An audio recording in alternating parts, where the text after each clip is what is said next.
আজকে কলকা ক্লাসের পার্ট 1 তোমাদের সাথে আমি শেয়ার করছি। প্রথমে যেরকম আমরা লেখার আগে প্রথমে অক্ষর শিখি, সেরকমই কিন্তু কলকা ক্লাসেও সেম। তোমরা কলকা শেখার প্রথমে আগে তোমাদের যে মোটিভগুলো থাকে, সেই মোটিভগুলো তোমাদেরকে আগে শিখতে হবে। মোটিভগুলো যদি তোমরা সুন্দরভাবে হাতের ফিনিশিংয়ের সাথে যদি করতে পারো, তাহলে ভীষণ সুন্দর কিন্তু তোমাদের লাস্টে কলকাটা দেখতে লাগবে। দেখো, প্রথমেই আমি 1 নম্বর পয়েন্টটা করেছি একদম টাইপের।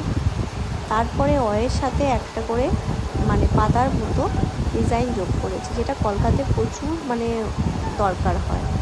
তারপরে একটা সোজা একটা উল্টো এরকম করে দুটো পাশাপাশি রেখে সেগুলোতে কিন্তু তোমরা এরকমভাবে অ্যাড করতে পারবে। এগুলো কিন্তু যখন তোমরা ব্রাইডের ক্ষেত্রে কলকা করতে ভীষণ দরকার হয়। তোমরা যত প্র্যাকটিস করবে তত কিন্তু ফিনিশিং ভালো আসবে।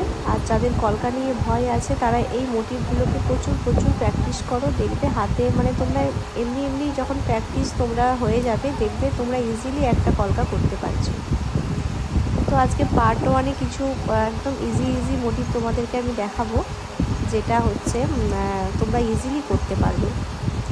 দেখো, এরকমভাবে তোমরা কিন্তু ইজিলি করতে পারবে। এগুলো একদম খুব ইজি। এগুলো একটার সাথে একটা জুড়ে দিয়ে একটা করে তোমরা এরকম পাতার মতো করে দেবে।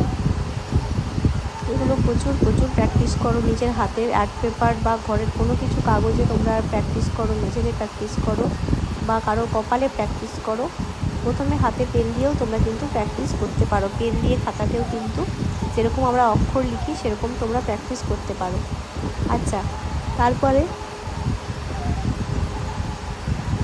দেখো, আম কলকার মতো করেছি, আম কলকা করে ডট। এখন প্রচুর সাবেকি লুক চলছে, সাবেকি লুক প্রচুর ট্রেন্ডিংয়ে চলছে। তো সাবেকি লুকের ক্ষেত্রে এরকম তোমরা কিন্তু আম কলকা করে ডট দিয়েও কিন্তু সুন্দর করে ভরাট করতে পারো, ভীষণ ভালো লাগে। বা এরকম পাতা টাইপের আম কলকার ওপরে এরকম পাতা টাইপেরও করতে পারো।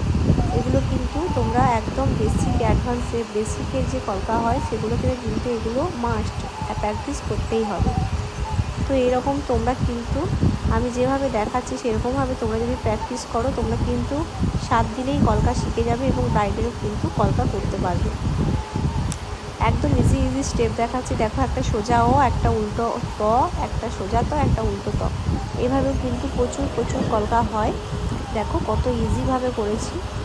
তারপরে একটা ছোটো তয়ের মতো একটা ছোটো আম আর একটা বড় আম দিয়ে উল্টোভাবে বসিয়ে পাশাপাশি করে এরকমভাবে কিন্তু তোমরা পাতা স্টাইলে করতে পারো। এগুলোও কিন্তু ভীষণ দেখতে ভালো লাগে। যত তোমরা প্র্যাকটিস করবে তত কিন্তু হবে, কি বলে, প্রচুর হাতের ফিনিশিং আসবে, ভীষণ সুন্দর। তারপরে তটাকে উল্টে দিয়ে আর একটা তার উল্টো দিকভাবে করে তোমরা কিন্তু এরকমভাবেও করতে পারো। চলো, টাটা।